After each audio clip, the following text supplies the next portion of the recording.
The Celtic Forever podcast is a zero advert and zero profit channel. The channel also includes Celtic highlights and player interviews, so join the uninterrupted fun and subscribe to the channel. Thank you very much.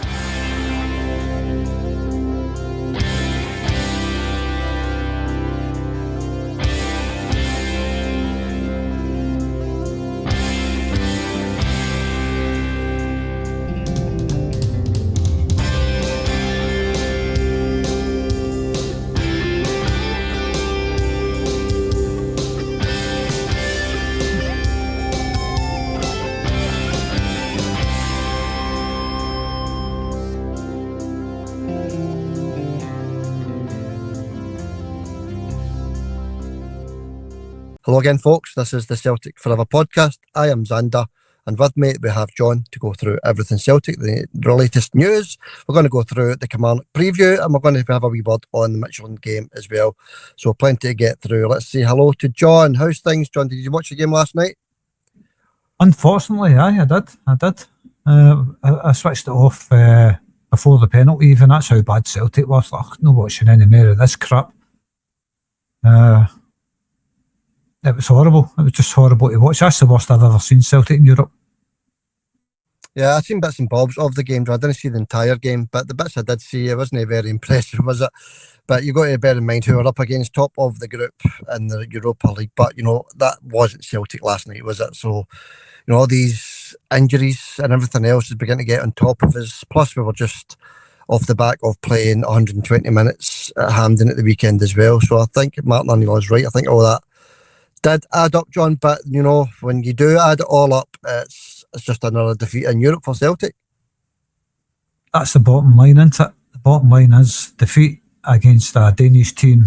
I thought they were a good team, by the way. They were first to everything. They won everything in there. They were just boys against men. They were that much better than Celtic. Yeah, for the bits I saw, I agree, John. I agree. But we'll get into that a wee bit later after the preview of the Kilmarnock game. We'll do the preview first. But like we always do, John, we'll start with the latest goings on at Celtic. The Martin O'Neill press conference for this weekend isn't out yet, but it has come out last night and said some stuff. So we'll go through that. Remember, hit that subscribe button, folks. Please hit the subscribe. That would be appreciated. Hit that like button as well. And the competition for this week is the Kilmarnock game. Clearly, nobody got the Michelin game, 3-1 to Michelin. I think one club since 1888 was the closest. He said 2-1 to Michelin, so he was very unlucky, actually. But it finished 3-1, so no 3 points for him. As I say, this week's competition, Kilmarnock game, final score, guess. Get your guesses in, folks, for the final score against Kilmarnock at Paradise on Sunday. And it's for 3 points in the league table there. So good luck with that, everybody.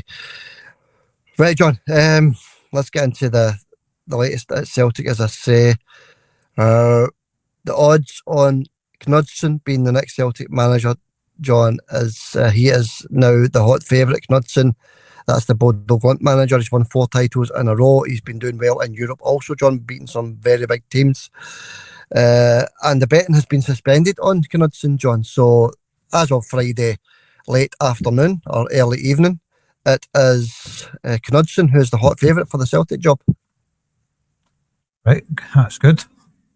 Doing a great job at Bodo Glimt. So look, I think most Celtic fans thought Ange was going to be coming back, me included. I thought that's Ange was sacked at Nottingham Forest, and I think everybody had it in their minds. Ange will be the next manager. The timing was there. The timing was perfect for a return. But it seems to be that's not going to be the case. Going by the bookmakers, John, you're right. You're right. It's, you know, Knudsen is a good manager. We've all heard of Knudsen. He's a very good manager, very decent in Europe, John, this boy. But you've got to bear in mind as well, folks, that you've got to remember that the betting was suspended on Slippy G as well, because look what happened there. So Slippy G was the red-hot favourite to land the Rangers job, and the betting was suspended also. And then they get Danny Roll, or as Rangers fans like to call him, Danny Rual. I don't know this guy's name. Every time they get a new player or a manager, John, they've got about 3 different names for the guy's proper name. It's either Rual, Roll, or Rual. You make your mind up. Who cares, to be honest with you? But no, John, Gerrard, the betting was suspended on him as well, so we can't look too much into that, I suppose. No, we can't look too much into anything until it's cast iron. That's just the truth of it. So we can only wait and see who is going to be the next Celtic manager, but it needs to be sorted soon. We need a full-time manager in there, to impose his style of play on the team. Get it, playing the same way every week. Get used to the manager. Get the manager used to the players. There's going to be a wee bit of stability here, Xander. There's no stability at Celtic right now. Yeah. We need, even if it's going to be Martin, who's going to stay until January or whatever. The fans need to know, the players need to know exactly what's going on. This hanging about, not knowing what's going to happen, is no use for anybody. Right, John, we'll move on. That's the latest on the manager. I did see a bit of the game last night. I think it was the last 10-15 minutes I switched on to have a look. I was extremely busy on Thursday night, and Wednesday night. This TNT commentator who was on with big Johan Mialbi, Jamie Lyle, his name is, John.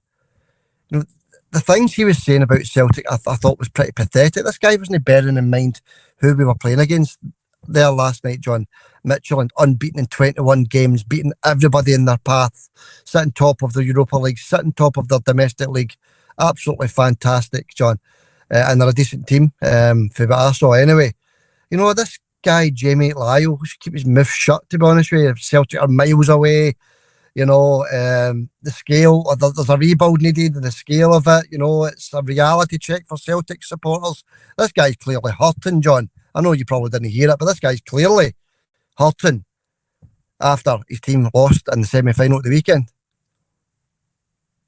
I don't know who you're talking about. You're talking about the co-commentator? No, Mialbi was the co-commentator, John. The commentator was on TNT Sports. Right, I watched it on TNT Sports. I don't remember. The actual commentator was poor anyway. Irish guy, is that right? No, John, you must have been watching a different channel, John. It was Jamie Lyle, Scottish, and he was on with Big Johan.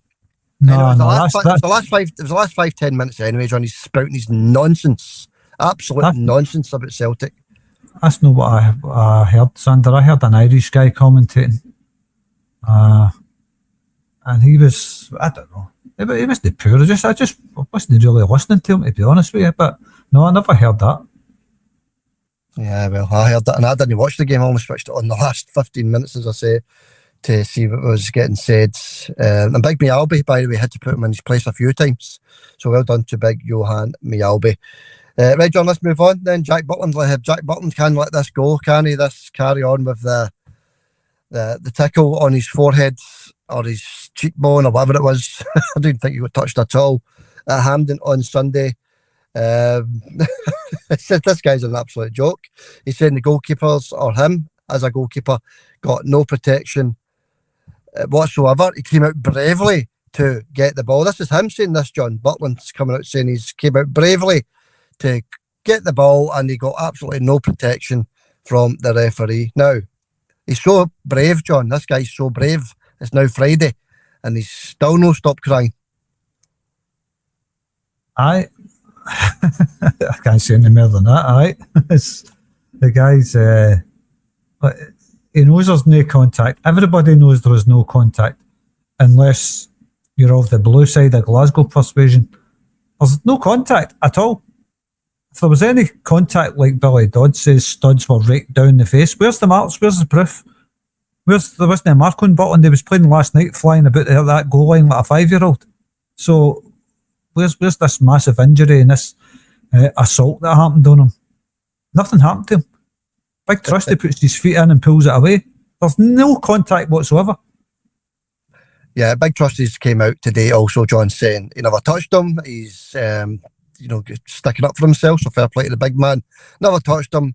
Wasn't even a yellow card, Big Trusty's saying. So fair play to the big man, putting him in his place and sticking with Butland for the time being, John. He's also came out, he's obviously done a press conference earlier on, but he's came out and says that we'll start with a victory against Dundee.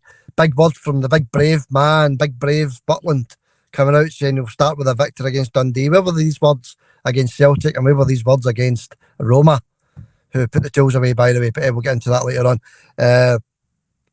Absolute nonsense. This guy's talking absolute nonsense. And the more I listen to this guy, or the more I read about him, the more that I'm reading absolute nonsense. I mean, big brave Butland coming out bravely, not getting protection from the referee, but can't stop greeting. And now he's coming out saying they're going to start the rebuild with a victory against bottom of the league Dundee, or second bottom of the league Dundee, John. So fair play to Butland, eh? Aye, well, you better stick to his words, I hope, for the Rangers fans, because Dundee turned Celtic over there, no problem. So it makes him think his team's going to fare any better. Yeah, that's it. Walloper of the week, possibly. We'll decide later on. Could be Dodds, could be Butland. It could be Jamie Lyle, the Scottish commentator on TNT Sports. I've heard of him, Jamie Lyle, aye. Yeah, that guy's pathetic. That's first I've heard of him. But I've also read he's done a Celtic game in the past, and he was very uncomplimentary in that as well. Anyway, John, we've went over that. Tony Bloom. Now, this is the Hearts' new owner, Tony Bloom, who Sky Sports had the camera on him for 13 whole minutes. You've got to remember Sky Sports as an advertisement channel, John. They need to do their adverts, so they make their money. But they had this camera on Tony Bloom after they beat Celtic at Tynecastle for 13 whole minutes. He's now coming out saying that they're going to take care of Celtic and the Rangers for good. I think this guy's lost the plot, John. I've not heard any of that stuff, but Hearts are doing well at the top of the league. You can't take that away from them. They're sitting up there because, I don't rate them as a team. I don't think they're that good. I think they've been very lucky. They were certainly handed a free win against Celtic. Celtic players just passing the balls straight to them, own goals and all that stuff. Celtic handed them a victory, basically. Celtic in a kind of transformation period right now. Once that's sorted, you'll see the real Celtic. He'll be taking care of nobody for good. They'll finish below Rangers this season as well, by the way. There you go. Yeah. Taking care of Celtic and the Rangers forever, for good. This guy's got high hopes, with that 6-point lead at the top of the league table if Celtic win their game in hand. Right, John. Wee bit of bad injury news after the Michelin game, unfortunately. Obviously, young Osmond's. We'll get the extent of his injury later on Friday evening. He's not done the press conference yet, Martin O'Neill. If indeed he does do it, might give it to Sean Maloney. But anyway, Engels as well, John. He is also a doubt for Sunday now. So they two are added to the massive injury list that exists at Celtic just now. But Osmond, John, I feel for him. He was just breaking into the team. And Engels was coming round a wee bit, domestically anyway. He was coming round a wee bit. So both these guys are going to have to drop out on Sunday. Aye, I'm glad you says domestically when it comes to Engels, because it was absolutely rank rotten last night. As was all the team, actually, to be honest. There wasn't a good performance in the whole team. But I will miss young Osmond because he was starting to show promise. And I feel for the boy. He's missed his chance to break into Celtic. He was in tears last night. Hamstring injury, of course. But I wouldn't say it's a big loss because they've not had much chance to enjoy him. We see him against the Rangers. He did really well against them. But the injury list is piling up into it. It's not looking good for Celtic. Yeah, it's just getting worse and worse. And January seemed a long, long way away. Still got November and December to go through before we can potentially bring in new faces to the club. So we just need to go with what we've got and hope some of these guys return very, very quickly indeed. But it doesn't look like it. All these guys are... The only one that's possibly going to be returning soon is Iniacho, but that'll be after the international break for him. Right, John. Kilmarnock preview. Let's get into it. It's a big game, John. It's a massive game. We now can't afford to drop any points in the league, clearly. But we've got Martin O'Neill in charge there, John, who is an absolutely outstanding manager. He's seen us through to another cup final. He's now, at home against Kilmarnock, John, on Sunday. It's a 4 o'clock kick-off, I think, on Sunday. But Martin O'Neill's in charge there. He will get the best out of the players that are available, hopefully. But Kilmarnock, John, no wins against Celtic in the last 7 outings against Celtic. Last time they beat us, actually, John, was December, day before Christmas Eve. 2023, John, that was the last time they beat us. So that's a wee while, a couple of years ago before last time they beat us. So it's going to be tough for Kilmarnock, clearly, John, because they've got injuries as well. I'll get into that in a wee minute. But Kilmarnock, John, they're not in great form just now. They had a great start to the season. They got through the League Cup group stage, or they won the group stage in the League Cup. Then they done well in the league. But in the last 4, John, they've lost every one of them. Lost their last 4. So we're hoping that continues on Sunday. I obviously hope that's the case. We'll wait and see. We can only wait and see what happens. But them not being in good form. Celtic's not in great form right now either. Domestically, the last couple of games I think we've been a bit better, especially against the Rangers. I think the team looked hungry. But look, you're looking at Celtic after a defeat in Europe. Heads might be doing a wee bit because they had a lot of chasing about to do last night. It was hard to watch. You just wonder about recovery. You're only getting 2 days rest yet again. Don't think this is helping with the injury list. This 2 days rest nonsense. So I will wait and see. I don't know, Xander. It's hard to say because what I'm seeing in the news, the amount of games we're playing is starting to take its toll on the team. Yeah, I think that the international break is definitely coming at a good time for us here. Give us a chance to get 1 or 2 back, John, after the international break. But, we're hoping Johnston will be returning after that, and Iniacho. As regards to Engels, yeah, he could return after the international break, and it means Engels doesn't have to go away on international duty, which is a bonus, I suppose, in itself. By Carter Vickers, he's definitely out. He won't be back anytime soon. And Jota, obviously, he's not due back until the start of January, so another couple of months for him as well. Young Osmond, we'll get a wee update on him later on.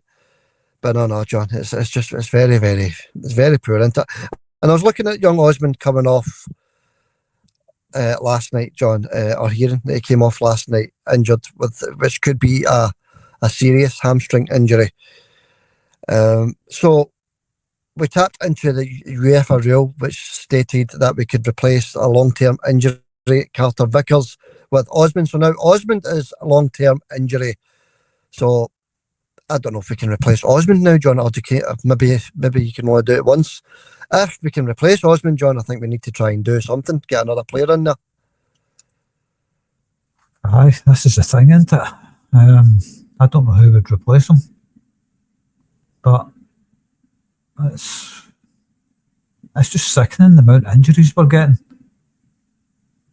And that's not going to help us, Sander. I know there's maybe 8 weeks until the transfer window opens, but that's a million miles away when you're trying to catch a team, isn't it? You're sitting second in the league, and all you're doing is losing players every single week. The squad's totally depleted. It's no wonder Celtic are in that far behind Hearts. Yeah, I know. It's quite poor just now, isn't it? It's a win against Kilmarnock and any points dropped by Hearts, so we're right back up there again, clearly. But we can't go relying on other teams dropping points. We need to do these things ourselves.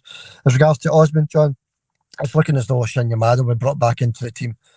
I don't think Shin has had a chance yet with Martin O'Neill and Charles. Has he? Not I can remember anyway. I didn't see the Falkirk game. I don't know if he came on or not, but there's maybe a wee chance there for Shin Yamada to be added to the European squad, hopefully, John, because we're very, very short with the European team with Carter Vickers and Osmond now dropping out of that. Right, John, let's move on with this Kilmarnock preview. Watkins is out for them. Kennedy is also out for them, and Daniels. That's 3 of their main players, actually, John, that's out for them, and they're all definitely out. Kennedy, Daniels, and Watkins all out for the trip to Paradise for them. So, I don't know what the Celtic team's going to be, John. You're going to have to pick that in a wee minute. It's been a hard job for you because all these players drop like flies, but we need to try and have a guess at it anyway. I'll quickly run through the Kilmarnock team, what I think that's going to be, and you can have a wee think about the team Martin O'Neill's going to pick, John. So it'll be Oluwemi in goals, Brown, Stranger, Diaz, Thompson, Watson, Lyons, Lowry, Tiffany, John Jules and Anderson for me up front for Kilmarnock. So that's what I think they're going to start the game with, John. But what do you think Martin O'Neill will start Celtic versus Kilmarnock Sunday, John? Schmeichel, Trusty and Scales, Ralston, Sriracha. I don't know why Sriracha wasn't started last night, by the way. We just looked a man down with Kieran Tierney on. I think when Sriracha's on, the team seem to perform around him. Yeah. But there you go. That was the case. We started with Kieran. That's the way it is. That's the way it is. Nothing we can do about it. Centre of the park. Since Engels is injured, it'll be McGregor, Hatate and Nygren up front. Dyson on the right. Johnny Kenny through the middle. And what's his name? On the left. Taneki. Yeah. Yeah, fair enough. I mean, that's we're now short of options now, so that's all I can just about go with. And we'll go through the team that played the other night, John. We'll go through that in a wee minute after we've done this preview. We'll go through the players. We'll not go through the players, but we'll go through the players that played, if you know what I mean. We'll talk about them. Right, John. Okay, fair enough. That's I think the exact same team, John. I don't think there's anybody else that can come on. Possibly Tierney instead of Sriracha, possibly Young Donovan instead of Ralston, you know, all these sort of the usual ones, maybe Bernardo instead of Nygren, because I heard the Nygren didn't play too well either. I know nobody played well the other night. So there may be a few changes, but we'll wait and see. We'll wait and see what team is announced come 3 o'clock on Sunday. Don Robertson, John, he's the man in the middle for this one. Is it going to be one of the days? Is it going to be one of the days? You can just sense it, can't you, with Don Robertson in the middle? Celtic, you know, after a grueling 90 minutes in Europe, it's just a nightmare, isn't it? And Greg Aitken on the VAR, John. So what's your thoughts there? You know, my thoughts on him, Robertson, the biggest animal in the league when it comes to Celtic, him. I'm not happy with that at all. Yeah, nobody will be happy with that. His anti-Celtic decisions are quite bad. They really are. He doesn't even try and disguise it or hide it or try and shy away from things. He's just right in there with these terrible decisions into things, you know, handballs in the box and doesn't even look at the VAR screen, things like that, John. So, all right, John, so that's that. We'll have a wee quick look at the odds in this one. For Sunday afternoon, it's 2-11, roughly 1-5. Celtic 15-2 the draw, and 16-1 for Kilmarnock to leave Celtic Park with all 3 points. Clearly, we hope that never ever happens. I think we'll be okay, actually, John, in this one. But we'll do a predictor then, John. We'll start with the Celtic game. And by the way, the midweek predictor, I've not even looked at it. I'll get to that on Monday, folks, because there's going to be plenty of time with this international break to look some stuff up and sort some things out. So I didn't even get to look at the midweek predictor. All I know is that nobody got the correct score in the league table. And that's just another reminder to get your guess in for the Kilmarnock game on Sunday into the comments. One guess each for your chance at 3 points into the league table. Roseanne sitting proudly top there with Collins. Right, John. Let's do the predictor then. We'll start with the Celtic game on Sunday. What else can I say? But what do you think the score's going to be? I've no idea. I just don't know what Celtic's going to show up. After last night, that was bad watching that. I'm just going to go for something, just a potluck one, 4-0 Celtic. Yeah, if we turn up, it can easily be done. I'll say 3-0 Celtic, John. Right, dip back into Saturday. There's a couple of games in the SPL on Saturday. We have Falkirk against Livingston. Oh, Falkirk Livingston. I'll go for a Falkirk win. 2-0 Falkirk. Yeah, I think defeated Kilmarnock last time out, didn't they? Convincingly. And I'll say, yeah, there's a good team. 3-1 to Falkirk. St Mirren against the High Bees also on Saturday. St Mirren for this one, I think. They're a really good team, St Mirren. Hibs, hot and cold. I'll go for a St Mirren win. 2-1. 2-1 to St Mirren. One each. Win that one for me. Aberdeen against Motherwell on Sunday. Got a draw last night, didn't they, Aberdeen? Yeah. I know that's one of the predictors I never got right. Neither did you. I'll go for an Aberdeen win in this one. 3-1 to Aberdeen. 3-1 to the Dismals, and I'll say 2-1 to Motherwell. And also on Sunday, John, we have Dundee against the Rangers. Rangers losing clearly to... Let's have a wee word on that before we continue, actually, John. Let's have a wee word on the other European games last night. Aberdeen, a nothing each draw. Whoopie do, I suppose it's better than what Celtic and Rangers done. It's a point, isn't it? And Rangers losing at home in Europe to Roma. Obviously, we play Roma pretty soon as well, John, so it gives us a wee idea of what they're like. I didn't see much of the game, just bits and bobs again. But clearly, 3 or 4 levels above Rangers. Aye, they're a good team, Roma. Half decent. I thought Michelin looked a better team than Roma, right enough. Roma, but they knew they had Rangers beat from the off, I think. One of their games, that's what it was like for me. Didn't they really have to try to beat them? They could have won 6, 7, 8, nothing if they wanted. But they were just very, very slow, There was no hurry to get up the park and score goals or anything like that. They were outclassed by Roma. Roma playing in first gear the whole game. That was alright, that game actually, but a bit boring, especially the second half. It just falling asleep watching it. Yeah, what I heard is Roma, that's what they do, John. They go 1 or even maybe 2 goals up and then they conserve energy. And that sounds like that's what they've done against Rangers. So, yeah, they could have put the foot down, but they didn't. So, they're all interested in getting the 3 points and getting out of there, I suppose. And that's exactly what they did. So, convincing win there as well, away from home for Roma at Ibrox. But Butland's okay. He's quite happy to face Dundee and come out with a big brave Butland with these big, bold, brave statements. We are going to beat Dundee.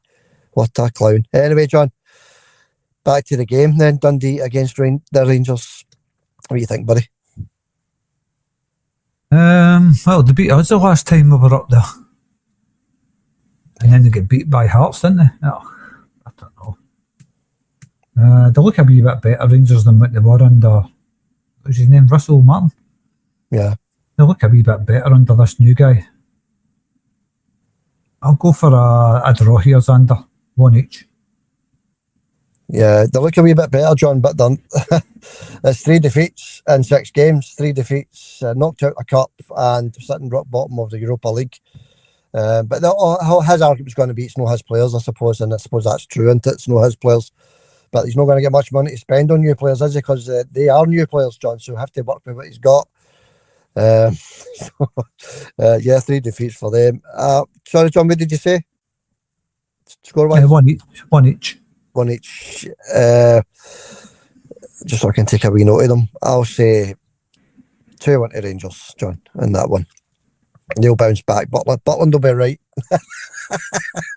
He'll be bang on. I don't know about that. Well, you never know. Hopefully you're right. Hey, John, Hearts. Hearts, the top of the league. Hearts by 9 clear points, with Celtic below them with a game in hand, up against the Tangerines. Now, the Dundee United went to Ibrox, John. Should have beat them. Clearly should have beat them. So they have got something about them, Dundee United. Can they go to Tynecastle and get all 3 points? That's clearly what we're all hoping for. The Jam Tarts, John, against Dundee United, who did, John, beat Dundee very convincingly a couple of weeks ago, and it's their third home game in the trot. Celtic, Dundee, and now Dundee United, John, 3 home games in a row for the Hearts, and it looks as though it's going to be maximum points with the 3 games in a row at home. But what do you think anyway, John? I've watched Dundee United a few times this season. Sometimes they look vulnerable and sometimes they look outstanding. They're a weird team. A funny team to watch right now, Dundee United. And very hard to predict. So I've just got to hope it's one of the ones they perform well, because when they do perform well, they can beat anybody on their day. So if they perform to their best, like we know Dundee United can, I'm going to hope they show up, play their best, and turn Hearts over. 2-1 to Dundee United. Sounds good to me. Sounds good. I don't know, John. I just think they're going to get the win. They're getting all the handouts, all the help they can get to get these points over the line, aren't they? 3-0 down to Motherwell. How on earth they came back to get a draw to that, I'll never know. And then, as you say, the Celtic game, anyways, no point going on and on about it. They're sitting top. That's where they deserve to be. I'll say 1-0 Dundee United, John. 1-0. That's just on hope more than reality, to be honest with you. Oh, that's what we can do, is hope, innit? Yeah. That's it, John. That's all we can do. Okay, good luck to the champions on Sunday. It is a wee bit away. It's only Friday night as we speak. So there's a wee bit of waiting again. Obviously, that's what happens when you're in the Europa League. You have to play your league games on the Sunday. And then after that game on Sunday, John, it's a 2-week international break. And I think it comes at a great time for Celtic, John. Aye, so did the last one. It's hard watching Celtic just now. So I think when you get this Kilmarnock game out of the way, they can maybe reset again. We don't know if we're going to have a new manager in charge when Celtic return after the international break. I think we will. I think we'll have it sorted by then. And we just need to reset, take it from the start again, and hopefully get off in a winning foot, Xander. Yeah, that's it, John. Yeah. But we're on a high after the Glasgow Derby semi-final, John, and we did play okay in that as well, actually. We did do some nice stuff. And then we do that yesterday in the Europa League, John. It just brings us down to earth a wee bit with a wee bit of a bang, doesn't it? So we just need to move on. It's not as if it's something new getting beat in Europe, is it? So we'll move on. And let's go on to that game, John, for a wee quick 5 minutes then before we call it a day. Midtjylland, as I say, I didn't see much of the game. Bits and bobs, switched my phone on and off and watched wee bits and bobs here and there. And I thought the first half hour, by the sounds of things, we were definitely in this game. I thought we were definitely in it for up to half an hour. Turned the radio off, switched it back on, and it was 2-0 to Midtjylland. So I don't know what happened, John. But give us a wee, if you can, the players that stood out and the players that were, don't want to say to blame, because everybody's to blame. It's full of loving, isn't it? But I was looking at Kasper Schmeichel, another 3 goals conceded. I'm hearing that Ralston wasn't too great again, even though he played a blinder against the Rangers. Nygren, I heard, didn't turn up at all. But, we can't single out players, John. But give me a wee quick insight into what happened there last night. I don't know, but they certainly weren't good for the first half hour either. They were rotten for 90 minutes. No, I didn't say they were good, John. I said they were in the game. They were in the game, they were still in it, nothing each, but you just knew what was coming. You knew it was coming. Yeah. Anybody that watched that whole game, I know you've never seen the game, but anybody that did see the full game will tell you the same thing. That was coming. Because Celtic were diabolical from start to finish. Honestly, Xander, the players were 3-4 yards off the pace of the game compared to their players. They were the free run of the park, that Midtjylland side. Celtic players weren't getting close to them. I mean, they did try and get close to them, they get picked off. So they were playing against, obviously, a very, very well-managed team. But you've got to do better than that. There's got to be a plan. It looked like Celtic played with absolutely no shape. They looked scared. They were running backwards all the time. As soon as a Midtjylland player picked the ball up, Celtic players were all running backwards. There was no high press. They looked like they stood off them. They looked like they were scared of them, and they got exactly what they deserved. And it should have been a whole lot worse. Yeah, that's what I'm hearing as well, John. And I did see bits and bobs of it. I seen that the manager could be a contender for Wallop of the week and all these celebrations. But what I did take out of it was the second half. We didn't concede any more goals. We also scored a goal in the game. I don't know if we were attacking much at all, but take out very small positives out of it. I suppose you win the second half. I suppose that's the only positive we can take out of that game. I left just feeling empty watching it. It wasn't like watching Celtic. It was like watching Celtic women's team against a grown men's team or something. They were miles off it, absolutely miles off it. And I'm no exaggerating when I say that's close to the worst performance I've ever seen from Celtic in Europe. You got to remember, this is a Danish team. It's no Barcelona, Real Madrid or Bayern Munich or anything. It's Midtjylland. Hibs went there and took a point off of them, you know what I mean? And Celtic looked terrified of them. And that's the one word I would use to describe Celtic last night. Terrified. Absolutely brutal. It should have been 5-6 nothing, Xander, if I'm being honest. Maybe more than that even. Yeah, I looked at the starting lineup and I was scratching my head, to be honest with you, John. No Dyson in the team. No Osmond, who played an absolute blinder the game before in the semi-final. There was a few players missing for that one. No Sarachi. I just didn't quite get the starting 11. I thought we would have went stronger. I don't know if he's resting players for Kilmarnock because he's maybe his priorities as the league games. I don't know, John. But was there any players for you that stood out at all? Aye, every one of them stood out. They were absolute guff. So no players. No players stood out. No performers at all. None. There you go then. Yeah. If I was to give marks for them, not one of them gets more than 2 to 10. Yeah, okay. There you go. Yeah, as I say, I didn't see it, so I can't comment on it. So I have read some stuff on the game, and a lot of Celtic supporters have more or less gave up on Europe already, even though there's still 4 games to go.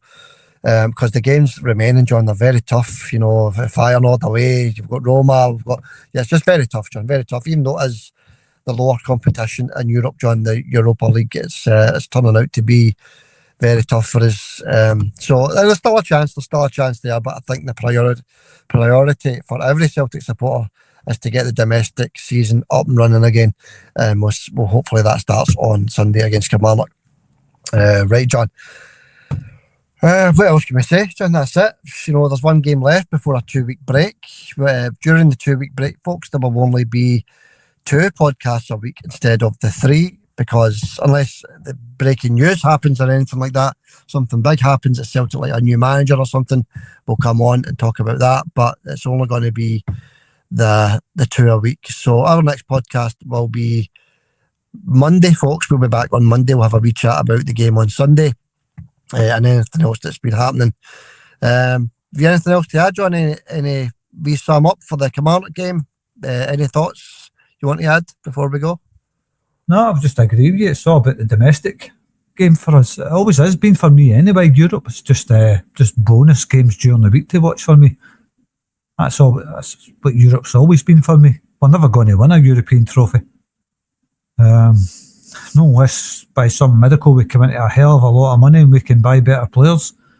But Celtic, no equipped for Europe. We haven't got the players for it right now to get a half decent draw away from home. That last night tells you all you need to know. We've not got the players for Europe. And apart from that, it's always been about a domestic game for me. Winning leagues, winning cups, being the most successful team in Scotland. Aye. I totally agree with you. I mean, that's what it's always been about for me. Europe is just a bonus match during the week. Even although you like to see Celtic doing well in them, you certainly don't want to see us turning up against a team like Midtjylland and get turned over like that. A game that should have been 6-7 nothing. Yeah, that's against a mediocre team. They're not a great team, Midtjylland. They're a good team, aye. But Celtic were miles off them last night. It was honestly like the Celtic women's team would have did a better job last night. Okay. Excuse me. Yeah, I know, John. It's it's disappointing when you get beaten in Europe like that. It really is. But I think the sooner the European thing is over and done with, the better we can concentrate on the domestic thing for this season anyway. Because we're way behind in the domestic scene, never mind Europe, John. So Hearts, they're there, John. They're watching Celtic and Rangers struggling in Europe, although Celtic doing slightly better with 4 points. Rangers sitting at the bottom with 0 points. But Hearts are on that outside lane, aren't they? You know, no European football. They can totally concentrate on the league. And that's where I want Celtic to be honest with you. I want us to get this European thing out the road so that we can concentrate on the domestic stuff, unless January comes and we can bring in 5 or 6 brilliant players, John, and then we can participate in both and be a wee bit more, put in a wee bit more effort, if you like, because the European thing's pathetic just now. Right, John, to finish up then, Walloper of the week, you've got a choice, and we can bring in your own ones if you want. You have Jamie Lyle from TNT, you have Butland from RFC. You got Billy Dodge with the raking the studs down the face from the BBC. But it's up to you, John. Who's your Walloper of the week? There's so many to choose from, isn't there?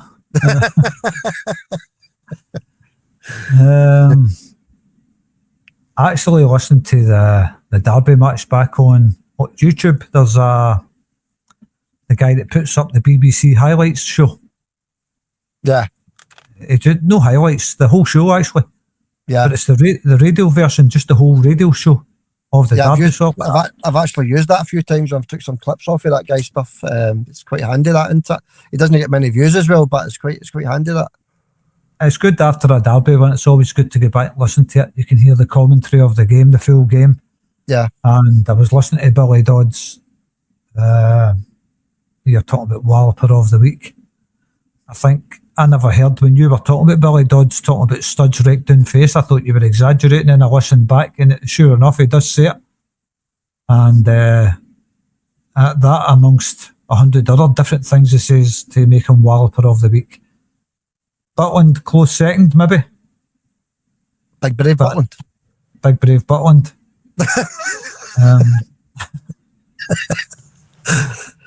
No, I think Walloper of the week has to go to Billy Dodds. Studs raked right down the face, and we all seen that in the pictures. They marched down his face.